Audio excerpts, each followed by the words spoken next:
बिस्मिल्लाहिर्रहमानिर्रहीम अस्सलाम वालेकुम। इसराइल ने जो पेजर हमला किया और उसके बाद इस तरह मोबाइल फोन्स, लैपटॉप्स, बैटरी सब पर हमला किया, उसके बाद एक चीज तो तय है कि रीजन के अंदर अब ये जो जंग है वो तबाही की तरफ जा रही है और इसे बचने कोई नहीं वाला। ये चीज तो तय हो गई है। लेकिन सबसे अहम सूरत हाल है कि इसराइल ने अब ऐलान किया है कि आम इसराइली अपने वजीर आजम को मारने के लिए, आर्मी चीफ को मारने के लिए, शिन बैत एजेंसी के डायरेक्टर और वजीर दिफा को मारने के लिए तैयार बैठे हैं। क्योंकि अब वो कह रहे हैं कि या फिर हम रहेंगे या ये रहेंगे। सीन ये हुआ है कि इसराइल ने ऐलान किया है कि एक बहुत बड़ा हमला इसराइली इसराइली बिजनेसमैन की जानिब से प्लॉट किया गया था और वो हमला बड़ा खतरनाक था। उस हमले के अंदर इजराइली ने प्लान ये किया था कि आर्मी चीफ को मारना है, उसने वजीर दिफा को मारना है, इसी तरह उसने यानी जो साबिक वजीर आजम से लेकर नितन्याहू और इसके साथ शिनबैत के डायरेक्टर और काफी सारे लोगों को मारने का प्लान किया। अब जरा पहले इनकी कहानी सुन ले, ये क्या कर रहे हैं कि असल में हुआ क्या है। देखिए, आपको पता है कि अवाम इनके खिलाफ हो चुकी है। अब वो नहीं छोड़ने वाले इनको, अब वो कंट्रोल से बाहर हो गए हैं।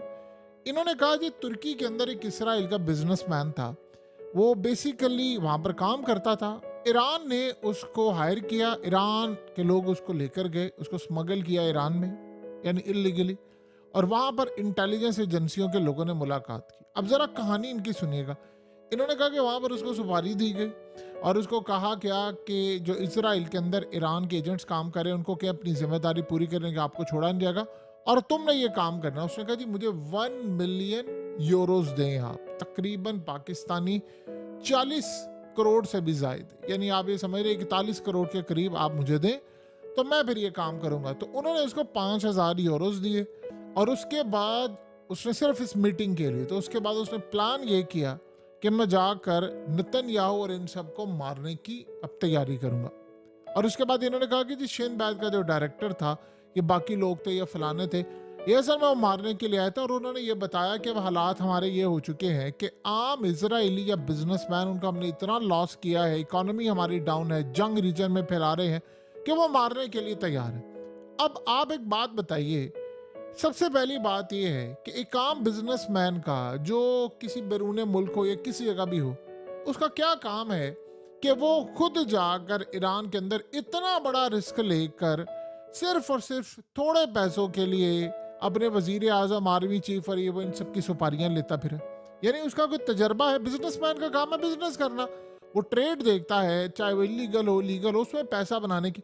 और 5,000 यूरो, यानी आप अंदाजा करें कि इस सारी सूरत हाल में एक कहानी का रुख किस तरह मोड़ रहे हैं कि जी वो वहां पर गया, यानी उसके पास क्या तजर्बा था माजी के अंदर। उसको माने ऐसे को मुंह उठता है, ईरान का इंटेलिजेंस का बंदा उठेगा और उसको ले जाएगा ईरान और वहां पर जाकर उसको कहेगा कि तुमने इसको मारना है। यानी या तो चले कोई प्रोफेशनल बंदा हो, चले कोई छोटे मोटे बंदे को कुछ करना हो तो समझ आती है।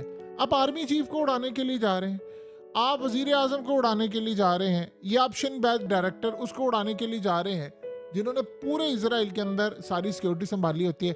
यानी कोई हलवा है कि आप ये कह रहे हैं कि जी वो एक बड़ा प्लॉट था। असल कहानी ये नहीं है।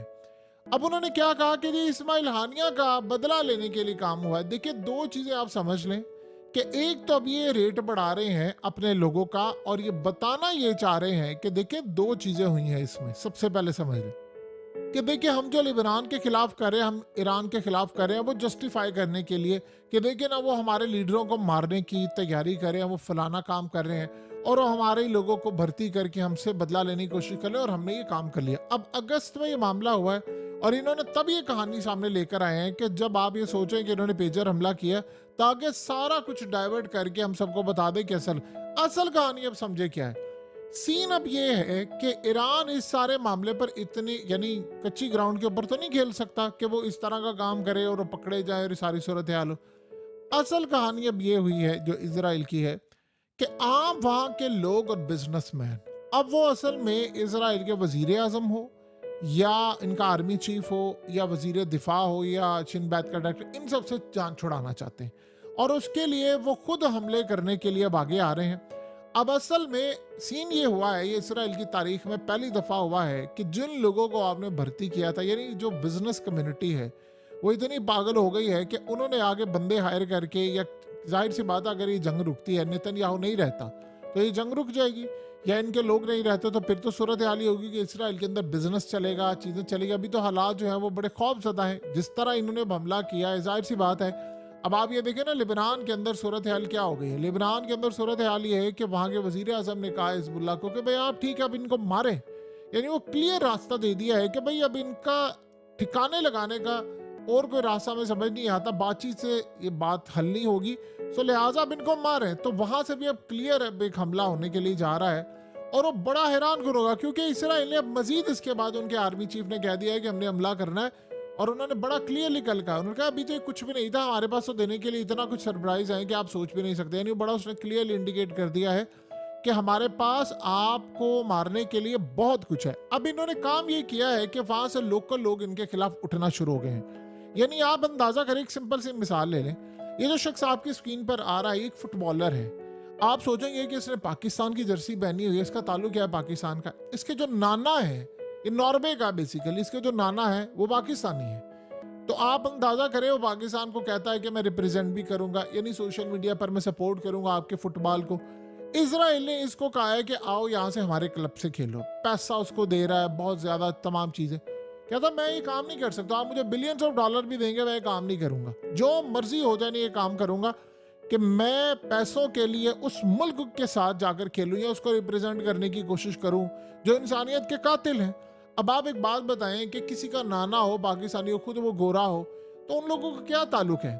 अब सोचें, इस सारी सूरत हाल में इसराइल के खिलाफ खड़े हो गए। यही असल नफरत है जो इसराइल के अंदर से भी हो रही है कि भाई ये सारे का सारा मामला जो आपने हमारे साथ किया है, लोग इसके खिलाफ खड़े हो गया, उनका यानी गुस्सा जो है वो आसमान को छू रहा है। सो अब सीन ये बना है कि इन्होंने ट्रम्प जैसा कोई सोचा कि भाई हम भी कोई ऐसी कार्रवाई कर लेंगे और उसके बाद ये काम करेंगे, लेकिन ये हो नहीं पाया। अब सीन ये है कि इस सारे मामले पर एक चीज याद रखिएगा, ये इस जंग को बढ़ाने के लिए कोई एक अपना मोहरा रास्ते से हटा सकते हैं।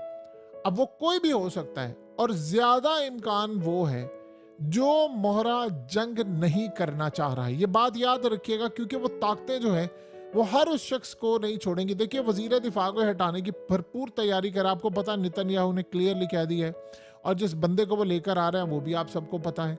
अब नेतन्याहू को असल में निशाना बनाने का, यानी बताकर वो किसी और को टारगेट करना चाह रहे हैं, और नाम ये लगा रहे हैं ईरान ने फलाना किया।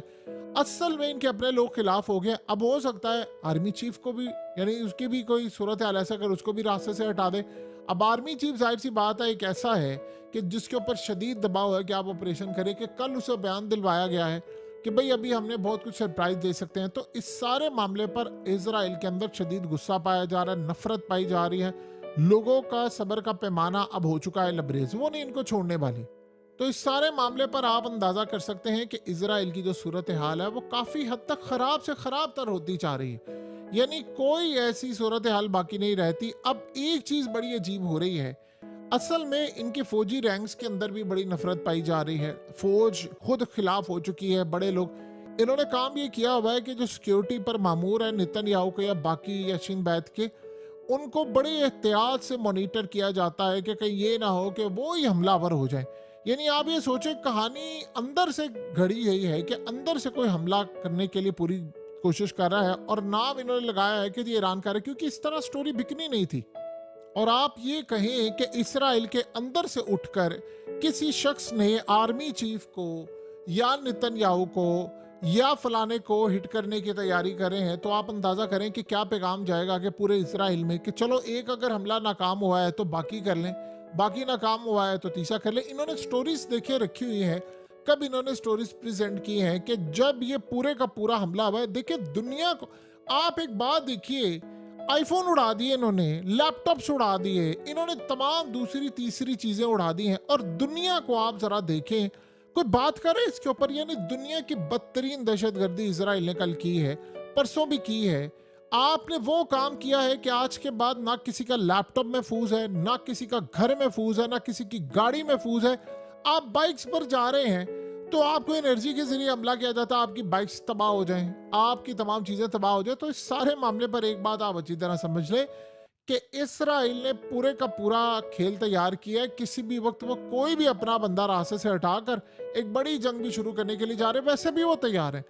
देखिए, जितनी देर अमेरिका के इलेक्शन में है, उससे पहले पहले आपको कहा था उन्होंने काम करना है, वो आखिरी हदों को छू रहे हैं। और ये बात अब याद रखिएगा, अब अगला टारगेट किसी भी वक्त हसन नसरुल्लाह हो सकता है। अभी पेजर डिवाइस इस्तेमाल नहीं की उन्होंने, ये बात याद रखिएगा। जिस तरह आप स्क्रीन पर देख सकते हैं कि एक वक्त था, अब ये कहानी खुलकर सामने आ रही है कि ईरान के सदर भी पेजर डिवाइस इस्तेमाल करते थे और ये नहीं पता कि उनका हेलीकॉप्टर भी इसी की नज़र हुआ है या नहीं हुआ।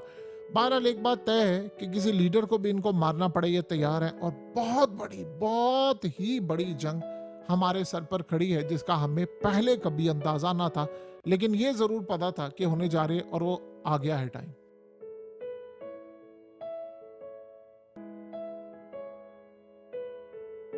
हकीकत टीवी को सब्सक्राइब करना मत भूलें, वीडियो को लाइक करें, शेयर करें और कमेंट सेक्शन में अपनी राय का इजहार जरूर करें।